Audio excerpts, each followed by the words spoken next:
Good morning student, welcome you all. So today I am going to teach you a new kind of model that is shall. A new model verb is shall.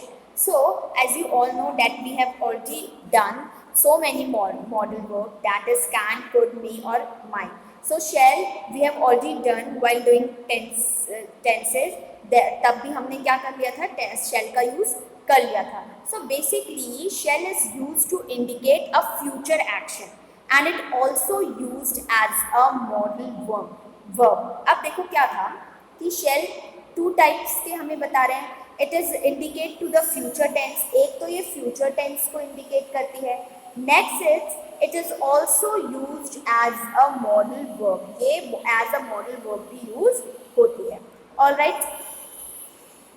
So one more thing, जो short form होती है shell की वो क्या होती है मैं आपको बता देती हूँ. शॉर्ट फॉर्म होती है शेल की, जैसे सपोज हमने सब्जेक्ट है, whatever are subject apostrophe then double L, ये होती है शॉर्ट फॉर्म शेल की.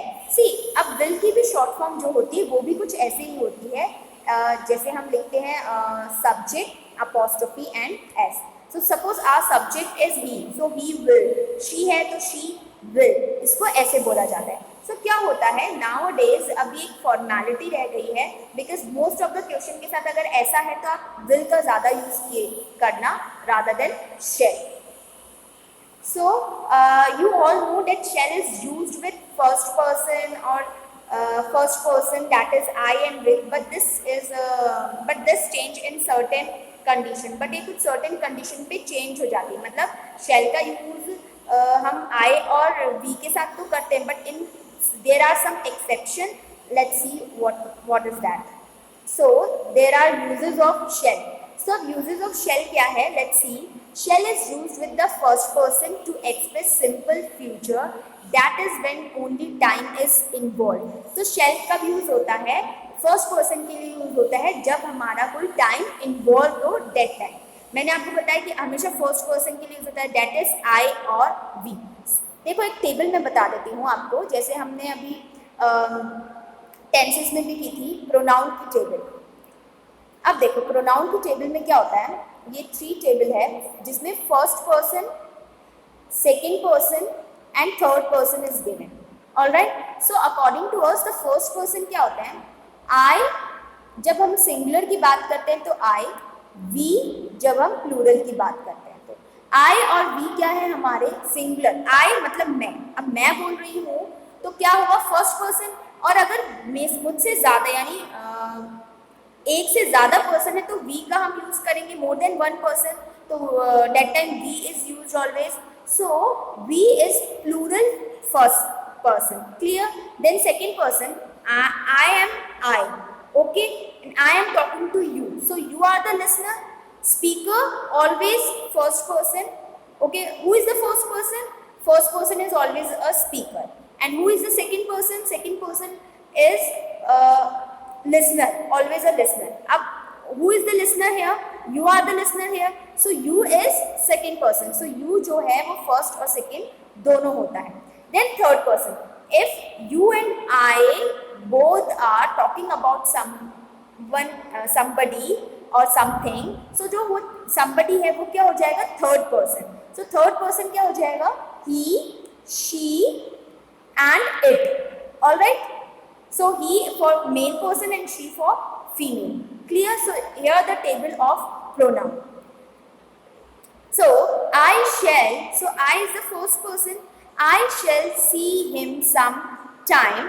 Then second sentence is we shall leave for Kolkata this evening. I shall see you tomorrow. Alright. So अब यहाँ पे tenses का हम देखेंगे नहीं, हम सिर्फ ये देखेंगे कि हम फर्स्ट पर्सन के साथ शेल का यूज कर सकते हैं. अब देखो अब फर्स्ट पर्सन के हमने यहाँ पे शेल का यूज किया, वी के साथ हमने शेल का यूज किया, आई के साथ हमने शेल का यूज किया. ओके. सेकेंड थिंग हम देखेंगे, shall is use with the second person and the third person to express command. अब हम जब फर्स्ट पर्सन देखते हैं तो फर्स्ट पर्सन में अगर फ्यूचर के एक्शन की बात हो रही है so we always use I and we. अगर फ्यूचर एक्शंस की बात हो रही है तो हम आई और वी का यूज करेंगे. आई और वी के साथ हम शेल का यूज करेंगे. अब देखो I shall see him some time, मतलब कुछ टाइम में मैं तुम्हें मिलती हूँ. तो ये फ्यूचर की बात हो रही है, that's why we put I means first person with shall. So we shall leave for Calcutta this evening. This evening means अभी इवनिंग नहीं हम बोल रहे हैं, तो इस इवनिंग में मतलब in future evening. I shall see you tomorrow. Tomorrow is also indicate a future time. So that's why we put here shall with the first person, that is I or we. Next is अब first person I और we हम future action के साथ तो add करेंगे.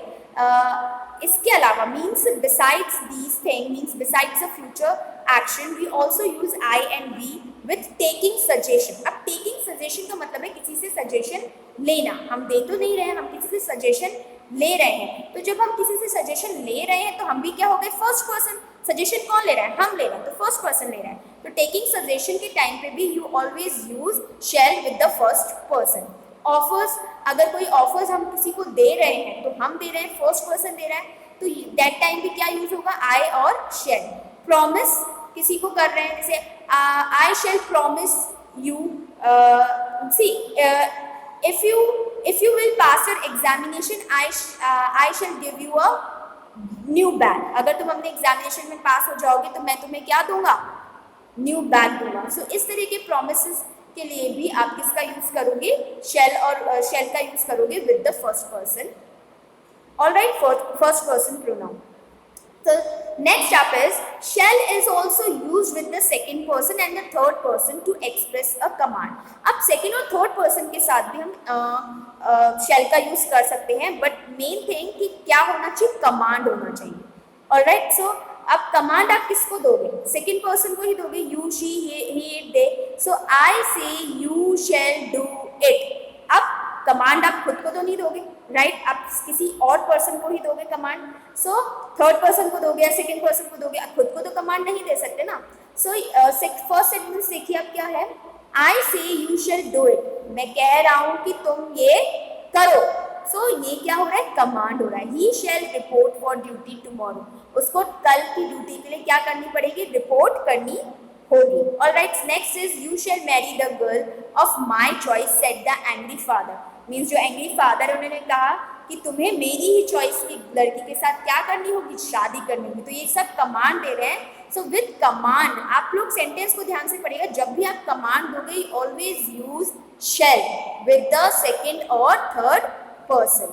Alright, next is shall is used with the second person and the third person to express a threat. अब shall का use क्या होता है, second person और third person. Second condition first is हम command में भी यूज कर सकते थे कि second person और third person का. Now we also use second और third person to express a threat also. Like see the examples. Look at the first example. He shall be punished for his misbehavior. Means उसको उसके misbehaviour के लिए punish किया जाएगा. सो ये threat है, डराना है. Sorry. Okay, next is they shall report against us if we do not behave properly. अगर हम अच्छे से बिहेव नहीं करेंगे तो वो हमारे खिलाफ क्या करवा सकते हैं, रिपोर्ट करवा सकते हैं. So it is also a threat. Someone, so he shall turn you out of the job. वो तुम्हें क्या कर सकता है, जॉब से निकाल सकता है. तो ये ऑल्सो थ्रेटनिंग सिचुएशन है. So when we express a threat you always use second person और third person. Always use shall with the second person और third person. Next is shall is use with the second and third person to give promise and assurance. अब किसी को promise और assurance देने के लिए भी हम सेकेंड और थर्ड पर्सन का यूज कर सकते हैं. जैसे किसी को प्रॉमिस देना, राइट, जैसे हमने एक formal promise, you shall get a bicycle if you get a A grade. तुम्हें बाइसिकल मिल जाएगी अगर तुम्हें क्या मिलेगा, ए ग्रेड मिलेगा. ठीक है. अब किसी से आप प्रॉमिस करो तो ऑब्वियसली आप प्रॉमिस सेकेंड और थर्ड पर्सन से करोगे. किसी को एश्योरेंस दोगे तो सेकेंड और थर्ड पर्सन को दोगे. Clear. So ask for a reward and you shall have it. Okay, so he has promised that he shall not harm you. Next is shall we dance, shall I make a cup of tea for you, shall I get a first prize for my performance. तो ये सारी क्या है, formal चीज़ें हैं. shall we dance मतलब request कर रहे हैं. कैसी रिक्वेस्ट कर रहे हैं हम, एक फॉर्मल रिक्वेस्ट कर रहे हैं. तो shall we dance, shall I make a cup of tea for you, shall I get a first prize for my fine performance. तो ये सारी, so in this question the speaker wants to know the desire और wish of the person addressed. In all these sentence it is the person addressed you who is decide, means जो person किसको address कर रहे हैं इन सारे questions में, खुद को, कि पर्सन की विश और डिजायर है। अब जैसे मेरे को डांस करना है, तो जब मेरी डिजायर है, मेरी विश है, तो मैं पूछूंगी जाकर, तो मैं शेल का यूज करूंगी।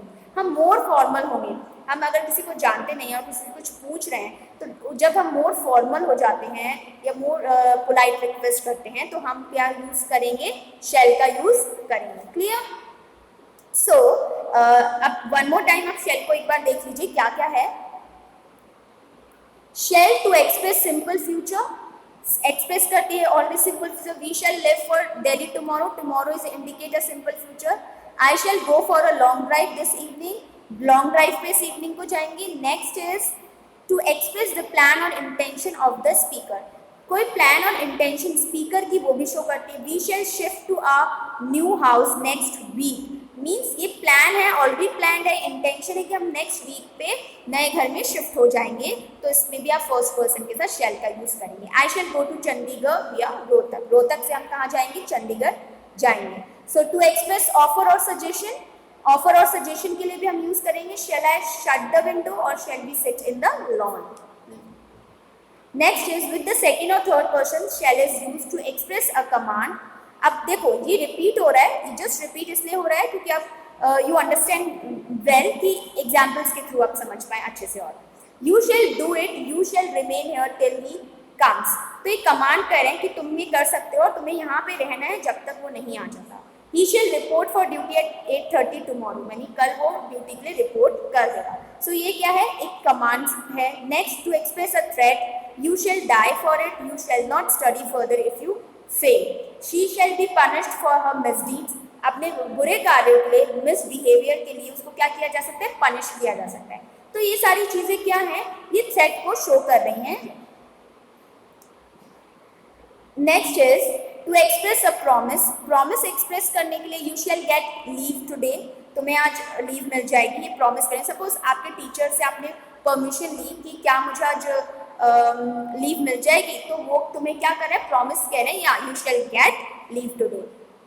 You shall have a scooter if you pass, अब ये भी प्रॉमिस है। सपोज आप के फादर या मदर, आपके पेरेंट्स कहते हैं कि अगर तुमने ऐसा कर लिया, अगर तुम पास हो जाते with a good grades, then you shall have a scooter, तुम्हें क्या मिल जाएगा, स्कूटर मिल जाएगा। You shall get a reward for his faithfulness, मतलब आपकी जो फेथफुलनेस है उसके लिए आपको क्या मिलेगा, रिवॉर्ड मिलेगा। To express command, next is to express command और wish of person addressed if you used as a third person.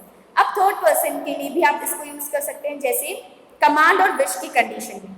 Shell he carry your luggage, अब देखो वो क्या कह रहे हैं कि क्या वो तुम्हारा लगेज कैरी कर सकते हैं, तो ये भी क्या है, एक विश है किसी पर्सन की, जो वो पर्सन बोल रहा है। Shall he wait outside for you, क्या वो तुम्हारे लिए बाहर वेट कर सकते हैं।